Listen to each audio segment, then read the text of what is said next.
ప్రియ క్రైస్తవ సహోదరి సహోదరులారా, మార్చి నెల 25వ తారీఖు అనగా నిన్నటి ఉదయం నుండి పాస్టర్ ప్రవీణ్ పగడాల గారి యొక్క అకాల మరణం క్రైస్తవ లోకాన్ని, యావత్ ప్రపంచములో, మరి ముఖ్యంగా 2 తెలుగు రాష్ట్రాలలో ఎంతగా దిగ్భ్రాంతికి గురి చేసింది అనే విషయం మీకు అందరికీ తెలుసు.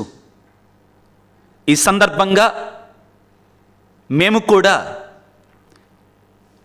పాస్టర్ ప్రవీణ్ గారి యొక్క అకాల మరణాన్ని బట్టి వారి కొరకే ప్రార్థన చేస్తూ వారి ఆత్మకు శాంతి కలగాలని, వారికి సానుభూతి తెలుపుతూ మరొక వైపు నుండి ఒకవేళ వారి మరణం వెనుక ఏమైనా కానీ అసాంఘిక శక్తులు ఉన్నట్లయితే ప్రభుత్వం వారు సరైన రీతిలో దర్యాప్తు జరిపి జరగవలసిన న్యాయాన్ని జరిపించాలని మా వైపు నుంచి కూడా ప్రాధేయపడటం జరుగుతుంది. ఈ సందర్భంగా కథోలిక శ్రీసభ తరపున Telugu Catholic bishops conference TCBC తరపున ఫాదర్ అలెక్స్ గారు, అదేవిధంగా క్రైస్తవ సమైక్య వేదిక తరపున విభాగానికి సెక్రటరీ గారైనటువంటి ఫాదర్ K. అంతయ్య గారు, అదేవిధంగా ప్రభుదాసు గారు, వీరందరూ కూడా హైదరాబాదులో మరణించినటువంటి పాస్టర్ ప్రవీణ్ పగడాల గారి యొక్క పార్థివ దేహాన్ని సందర్శించి వారి యొక్క సానుభూతిని తెలపటం జరిగింది. అదేవిధంగా మన బిషప్ గార్ల తరపున ఒక ఉత్తరాన్ని, ఒక లేఖను కూడా రిలీజ్ చేయటం జరిగింది. మొదటిగా వారికి అకాల మరణానికి సంతాపాన్ని తెలియజేస్తూ, అదేవిధంగా ఒకవేళ ఏమైనా అసాంఘికమైనటువంటి శక్తులు దాగి ఉన్నట్లయితే వారి మరణం వెనుక వారిని సరియైన దర్యాప్తు చేసి న్యాయం జరిగించాలని వారు డిమాండ్ చేయటం కూడా జరిగింది. ఈ సందర్భంగా ప్రియులారా, వారికి మరణాన్ని గురించినటువంటి కొన్ని విషయాలను తెలుసుకోవటానికి ప్రయత్నం చేద్దాం. 25వ తారీఖు రాత్రి కొవ్వూరు ప్రాంతంలో పాస్టర్ ప్రవీణ్ గారు దేవుని యొక్క వాక్యాన్ని బోధించి సువార్తా కూటంలో సుమారుగా మిడ్నైట్ వరకు కూడా దేవుని యొక్క సందేశాన్ని అందించి రాజమండ్రి రాయల్ ఎన్ఫీల్డ్ వెహికల్ మీద ఒంటరిగా ప్రయాణమై వెళుతున్నారు. అర్ధరాత్రి దాటిన సమయంలో వారు ఆ కొవ్వూరు నుంచి రాజమండ్రి వెళ్ళేటువంటి ఆ ప్రాంతంలో మధ్యలో వారు పడిపోవటం, అకాల మరణం చెందటం జరిగింది. ఉదయం నుంచి కూడా, నిన్నటి ఉదయం నుంచి అనగా మార్చి 25వ తారీఖు నుంచి కూడా ఈ వార్త మనందరూ కూడా వైరల్గా టీవీలలో, అదేవిధంగా మీడియా ద్వారా మనందరూ కూడా తెలియటం జరుగుతుంది పిల్లారా. ఆ తర్వాత నేను ఈ ప్రవీణ్ పగడాల గారి యొక్క కొన్ని వీడియోస్ చూడటం జరిగింది. నేను తెలుసుకున్నటువంటిది ఏమిటి అంటే, వీరు క్రీస్తు ప్రభువుని యుక్త వయసులో ఉన్నప్పుడు తెలుసుకున్నారు, బాగా బలంగా తెలుసుకున్నారు. క్రీస్తును తమ యొక్క స్వీయ దేవునిగా అంగీకరించారు. అదేవిధంగా ఆ ప్రభు యొక్క సువార్తను కూడా ప్రకటించటం చాలా బలంగా, దృఢంగా ఆరంభించారు. దేవుని పిలుపుని పొందుకున్నారని ఆయనే సాక్ష్యం పలికటం జరిగింది పిల్లారా. ఒక గొప్ప వ్యక్తిత్వం ఉన్నటువంటి మనిషి, బాగా కష్టపడి పైకి వచ్చినటువంటి మనిషి, ఒక గొప్ప వ్యాపారవేత్త, కొన్ని కంపెనీలు ఉన్నాయి, కొన్ని 100 కోట్లకు అధికారి. అయినా కానీ దేవుని యొక్క సువార్తను మాత్రం ప్రకటించటం ఏనాడు కూడా ఆపనటువంటి గొప్ప వ్యక్తి ప్రియులకు దేవుని బిడ్డలారా. అంతకంటే ఎక్కువగా ఒక మంచి సేవా దృక్పథం ఉన్నటువంటి మంచి మనిషి. ఎంతోమంది పేదలకి, అదేవిధంగా సువార్త ప్రచారము కొరకై, దైవరాజ్యము కొరకై తనకు వచ్చినటువంటి లాభాలని ఆయన వెచ్చించినటువంటి గొప్ప సువార్థికుడని కూడా తప్పక చెప్పాలి ప్రియులారా. అదేవిధంగా సువార్తకి తన జీవితంలో ఎక్కువ ప్రాధాన్యతనిచ్చినటువంటి గొప్ప మనిషి, చాలా జ్ఞానవంతుడు. నేను ఆయన విన్నాను, తర్వాత ఆయన గురించి తెలుసుకోవటానికి రీసెర్చ్ చేసినప్పుడు ఆయన యొక్క టాక్స్ నేను విన్నాను. చాలా జ్ఞాని, చాలా జ్ఞానం కలిగినటువంటి దేవుడు మంచి జ్ఞానంతో నింపాడు. ఈ జ్ఞానముతోటే క్రీస్తు నిజమైన దేవుడు అనేటువంటి సందేశాన్ని ఆయన బలంగా ప్రకటించారు. ఈ ప్రక్రియలోనే ప్రియులారా ఆయన కొన్ని ఇస్లాం, హైందవ సిద్ధాంతాలని బాహాటంగా వ్యతిరేకించారు.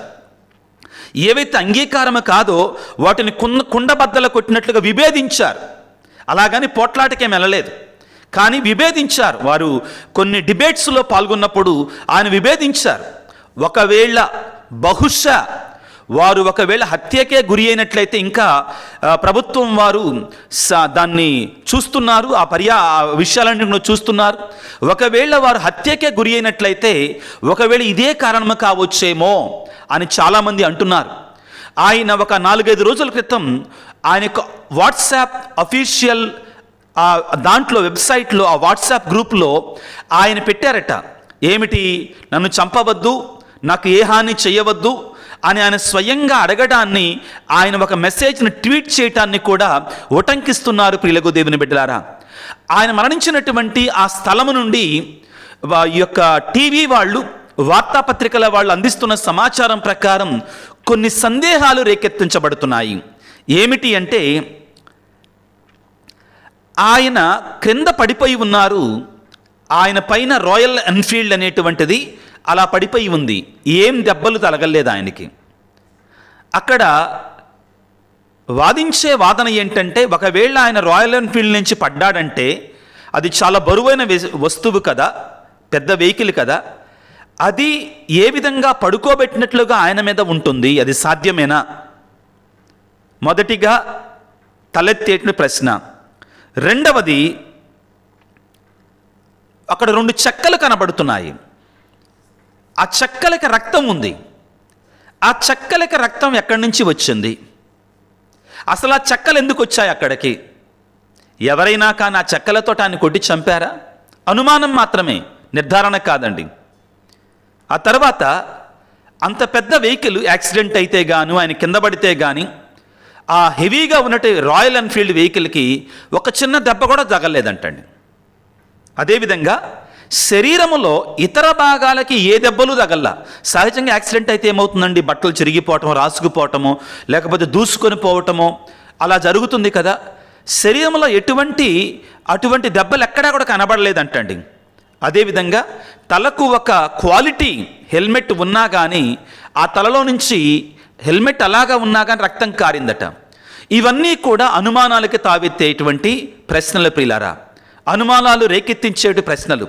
ఏది ఏమైనా కానీ ప్రభుత్వం వారు నిష్పాక్షికంగా దర్యాప్తును జరిపించి, మన టీసీబీసీ డిప్యూటీ సెక్రటరీ ఫాదర్ అలెక్స్ గారు కోరినట్లుగా ప్రభుత్వం వారు నిష్పాక్షికంగా దర్యాప్తును జరిపించి నిజానిజాలు బయటికి తీసుకురావాలని, ఒకవేళ మరలా చెప్తున్నాం, అసాంఘిక శక్తులు ఏమైనా కానీ దీని వెనక ఉన్నట్లయితే ఎట్టి పరిస్థితుల్లో కూడా వారిని విడిచిపెట్టకుండా న్యాయం జరిగేటట్లుగా వారు చేయాలని ప్రార్థన చేద్దాం. ముఖ్యంగా ప్రియులారా, ఈ రోజున మనం చేయవలసింది, ఈ రోజునే మరి ఈ సమయంలో వారికి ఆ యొక్క హైదరాబాదులో చివరి చూపు, అదేవిధంగా అంత్యక్రియలు జరుగుతున్నాయి, వారికి సమాధి కార్యక్రమం జరుగుతుంది ప్రియులారా. కాబట్టి ఈ సందర్భంలో వారి యొక్క ఆత్మకు దేవుడి నిత్య విశ్రాంతిని ప్రసాదించాలని ప్రార్థన చేద్దాం. ముఖ్యంగా వారికి 2 కుమార్తెలు, అదేవిధంగా భార్య, కుటుంబం ఉంది. కాబట్టి వారికి దేవుడు, పరిశుద్ధాత్మ దేవుడి శక్తిని ప్రసాదించాలని, ఈ క్లిష్ట సమయంలో, ఈ బాధ సమయంలో పరిశుద్ధాత్మ దేవుడు వారికి ఓదార్పుగా ఉండాలని, ఏ దేవునైతే వారు నమ్ముకున్నారో ఆ నిజదేవుడు వారికి ఎల్లప్పుడూ కూడా తోడుగా ఉండి బలపరచి దృఢపరచాలని, అన్నిటికంటే ముఖ్యంగా మరణించినటువంటి పాస్టర్ ప్రవీణ్ పగడాల గారి యొక్క ఆత్మకు దేవుడు నిత్య విశ్రాంతి, పరలోక భాగ్యాన్ని ప్రసాదించాలని తలల వంచి ప్రార్థన చేద్దాం. సర్వశక్తిమంతుడా, సర్వోన్నతుడా, ప్రేమామయుడా, జీవానికి మూలమై ఉన్నటువంటి వాడా, జీవాన్ని కలిగించేటువంటి వాడా, ఈ శరీరం ప్రభువా, ఈ జీవం తండ్రి ఎక్కడి నుంచి అయితే వచ్చిందో అక్కడికి వెళ్ళాలి. నీ వద్ద నుంచి వచ్చినటువంటి ఈ జీవం మరలా మీ వద్దకు రావాలి తండ్రి. ఈనాడు నీ బోధకుడు, నీ సేవకుడు అయినటువంటి పాస్టర్ ప్రవీణ్ గారి యొక్క ఆత్మవిశ్రాంతి కొరకే ప్రార్థన చేస్తుండగా, నాయన వారి లోకములో ఉండగా నీ కొరకై బోధించిన సువార్తను జ్ఞాపకం చేసుకోండి, వారు చేసిన పరిచర్యను జ్ఞాపకం చేసుకోండి తండ్రి. వారి వ్యాపారము ద్వారా వచ్చిన లాభాలను కూడా ప్రభువా నీ సువార్త ప్రచారము కొరకై, ప్రకటనము కొరకై వెచ్చించారు. పేదల కొరకై తన సంపదలను ప్రభువా ఇవ్వడానికి సిద్ధపడ్డారని తెలిసి వస్తుంది ప్రభువా. ఈ సందర్భంలో ప్రభువా, ఇదిగో మీరు నేను ఆకలితో ఉన్నప్పుడు అన్నం పెట్టారు, దాహంతో ఉన్నప్పుడు దాహము తీర్చారు, వస్త్రహీనుడునై ఉండగా వస్త్రాలను ఇచ్చారని పలికారు ప్రభువా. ఇదిగో నాయన నీ సేవకుని దీవించండి, ఆశీర్వదించండి, వారి యొక్క ఆత్మకు నిత్య విశ్రాంతిని దయచేయండి ప్రభువా. వారి కుటుంబంలోని సభ్యులందరికీ కూడా కావలసినటువంటి ఓదార్పును దయచేయండి ప్రభు, బలాన్ని దయచేయండి, శక్తిని దయచేయండి. యావత్ కథోలిక ప్రపంచం ప్రభువా ఈనాడు వారి యొక్క మరణాన్ని గురించి రోధిస్తూ ఉండగా క్రైస్తవులందరికీ ధైర్యాన్ని ప్రసాదించమని, ఈనాడు ప్రభు ఈ యొక్క వాక్య పరిచయలో పాల్గొన్నటువంటి బిడ్డలందరిని దీవించమని, ఆశీర్వదించమని మా నాథుడైన క్రీస్తు ద్వారా వేడుకొనుచున్నాము తండ్రి, ఆమెన్. ప్రభువు మీతో ఉందురుగాక, మీ ఆత్మతో ఉందురుగాక. సర్వశక్తిగల సర్వేశ్వరుడు పిత, పుత్ర, పవిత్రాత్మ మిమ్ము మీ కుటుంబాలను చల్లగా దీవించి ఆశీర్వదించి కాపాడుదురుగాక. క్రింద మనవంతుగా ప్రియులారా ఈ మెసేజ్ల రూపంలో ఏలిన వారా వారికి నిత్య విశ్రాంతిని దయచేయండి అని ప్రార్థన చేద్దాం.